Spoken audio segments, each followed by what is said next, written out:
Hey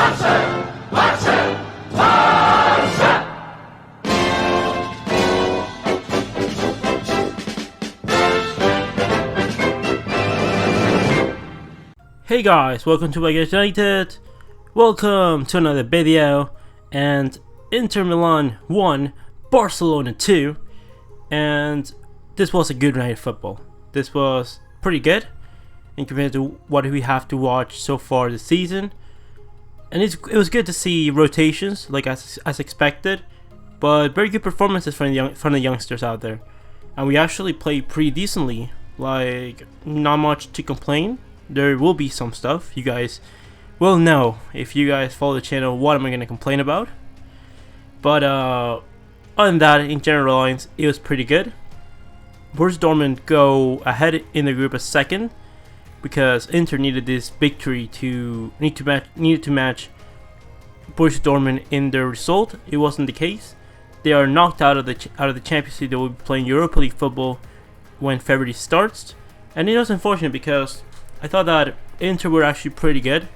They've been having a really good season, top in Serie A, and considering they were going with the strongest team and we are playing with a team with a lot of rotations, we did really well. I'm very, very convinced, very excited to have watched this game, to seeing the youngsters especially like doing very well. For me, I'm gonna give glances to Aleñá and Todibo. Spectacular today. Very, very good. Neto is another goalkeeper that's been performing at an exceptional level. He was really, really good today with a lot of saves. Very good, very good to know that we have a very trusty second goalkeeper at Barcelona. Like when we had Jasper Citizen, that's the confidence that Neto gives me, and he's pretty good to watch. But without further ado, let's start with lineups and then we go ahead and talk about the game. Barcelona to go with Neto in net, a back three of Lenglet, Umtiti and Todibo. As the pivot we had Rakitic. In midfield we had Junior Firpo down the left, Wage down the right, and Arturo Vidal and Aleñá as the interiors. And then in the forward line we had two up top with Carles Perez and Antoine Griezmann. Inter Milan went with Handanovic in net, Godin, De Vrij and Skriniar. As the fullbacks you had D'Ambrosio and Biraci, and then in midfield you have Brozovic, Vecino and Borja Valero. And on top, of course, De Lalu up top, Romelu Lukaku and Lautaro Martinez.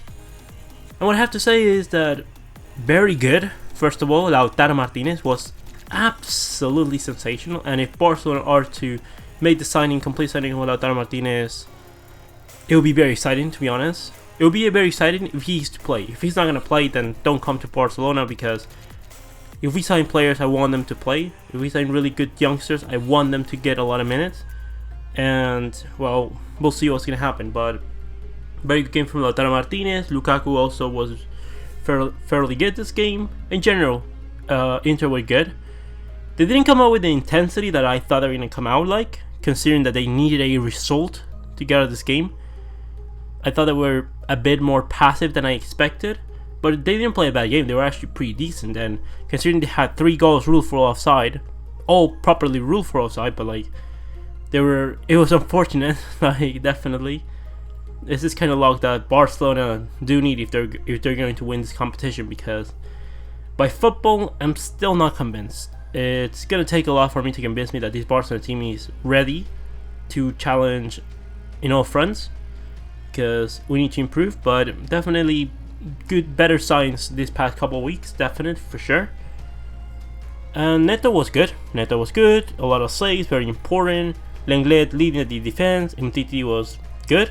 He was again looking more like Samuel Umtiti that we know. And Todibo today was spectacular, with a personality, with a confidence to play the ball at the back. He did have some problems with Lautaro Martinez, but at the same time, Lautaro Martinez did have a lot of trouble with Todibo.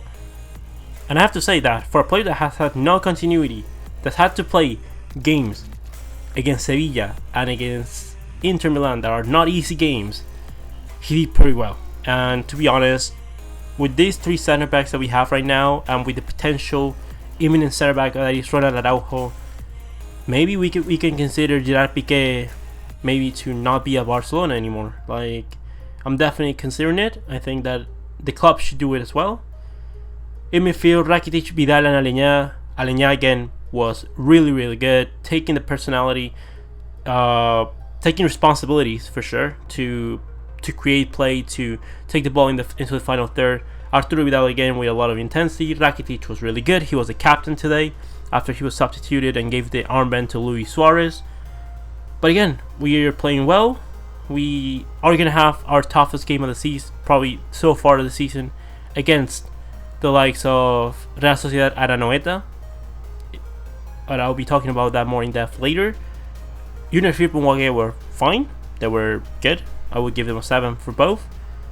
I think that for the time being, for El Clásico, even if Jordi Alba is fit, I would play Junior Firpo and Sergio Roberto, given that they are the players that have been getting the continuity. And I think that that's really important for these players that are going to be coming on. But we'll see what's going to happen. I think Firpo was fine, Wague was fine. Both giving a lot of depth, giving a lot of options going forward down the wings. So it was really good to watch. And Antoine Griezmann again, he looked a lot more comfortable today. He was playing, in that double striker, with him playing more than that second striker role, with Carles Perez taking the responsibility to, fix the center back positions. And Carles Perez, he scored today a goal. And congratulations, because Carles Perez, now you are officially a new Barcelona first team member. You're going to be wearing a new dorso from January onwards. You're a first team player, and that's very good to see. Congratulations. He's got good games. Always that he's played, he's at least done something. Like, he's at least given attitude, which is really important, even if things in the pitch don't come out properly. But again, a player that I would like to give him continuity, to give him minutes, to give him some minutes. And then we're gonna talk about the substitutes: Ansu Fati, Frenkie de Jong, and Luis Suarez. Luis Suarez came out well into the game. He was alright. Didn't get to see him much though. Frenkie de Jong again showing his class, substituting even Rakitic. We're gonna need those two players ready for the game against Real Sociedad Aranoeta. And Ansu Fati, who scores another goal, the winner, after a 1-2 with Luis Suarez right in front of the 18-yard box, scores a brilliant shot, crossed goal to beat Handanovic, and Ansu Fati becomes the youngest ever Champions League goal scorer, and that is really good to see. It's good to see that we have youngsters, that we have players that are ready to take responsibility. Carles Perez, Aleñá, Todibo, Ansu Fati. It's good to see that. It's good to see that we have options going forward. But the thing is that today, Carles Perez, after the game finished, he said that there is a path that Barcelona do trust in the youngsters. And let me tell you that if there's not something coming out of Barcelona or anything, something to explain why Riqui Puig wasn't even on the bench today, I'm going to be very, very mad, because this is the kind of game that it should have been Riqui Puig starting. Doesn't matter for who, but he should be starting. Like Vidal, for Rakitic, for Aleñá, whoever. Riqui Puig is a player that I understand that he had a game a few days ago, but if you're gonna do that, don't bring him. Don't put him in the matchday squad. Like don't bring him to train at Inter, because it's just very annoying to me that he didn't get to play today. We don't trust in the youngsters, even if you're trying to cover it with Ansu Fati, with Carles Perez.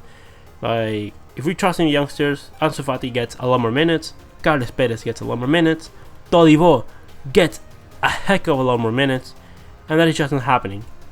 Like, we trust in the youngsters, we're not trusting in the youngsters, and therefore we are not trusting in La Masia. We're not doing things like we used to do doing it, and if you're trying to cover it up with a few performances, that is not good enough. Things need to change still. But anyways, not going off topic, the game was overall fairly good. We're going to have a really tough visit in this weekend against Real Sociedad, against Aranoeta and San Sebastian. It's going to be very difficult. It's probably the hardest away match of the whole La Liga. That's not an insult to Atletico or to Real Madrid. It's just that always that we play away from home against Real Sociedad, Barcelona seem to have a lot of trouble. It's a very difficult game, especially this season where they're being really good with Martin Odegaard, with Porto, with Mikel Oyarzabal, Mikel Merino. Very good. It's going to be very important to see that. That is probably going to be the test if we are ready to face Real Madrid at full strength. But we'll see. El Clasico coming up in a week. The Champions League is going to be done tomorrow with the squads. And the teams that went today with the results are Leipzig finishing first, Lyon finishing second, Barcelona finishing first in their group, with Borussia Dortmund finishing second. And today Ajax unfortunately crashed out of the Champions League by finishing third after Valencia and Chelsea finished first and second respectively. Very tough for Ajax, semi-finalists last season, and honestly, they get all the merit. They were fantastic. They were spectacular. Competed against everything. Very good away from home. At home, they're fine. Very difficult to play against a team like Valencia. That is a good team when they want to be. And my prediction did come out true. I said that Chelsea, regardless of anything that happened, was going to finish second in their group. And well, there it happened. I'll be probably, I don't know if reacting to my Champions League predictions, probably when the round of 16 knockout stages come about, I'll be reacting to like my Champions League group stage predictions. And last but not least, to not forget about the things that happened today, talking about Borussia Dortmund, they were complaining today about us, Barcelona, not giving them, helping Inter Milan to make the team easier for them, because of course we didn't start with our first team players. But in that regard, is it our fault that we're not playing with our strongest 11, thinking that we have a really tough game against Real Sociedad coming up, and that we need to, play for ourselves and focus on what's better for us? And what was better for us was to not start with the best 11 that we had, to rotate. And it is not our fault that Borussia Dortmund were not able to already secure themselves into the Champions League. They did go through, and with the rotations that we did, we still won. So I think that is something that Borussia Dortmund themselves need to look at. It is not an excuse that they should be taken into consideration. But anyways, that's pretty much everything for today. I think that Inter were good. Hopefully they can continue challenging for the Serie A title. Barcelona are first in La Liga. Hopefully we can challenge for the La Liga title. Good to see the likes of Ariña, Todibo, Carles Perez, Ansu Fati.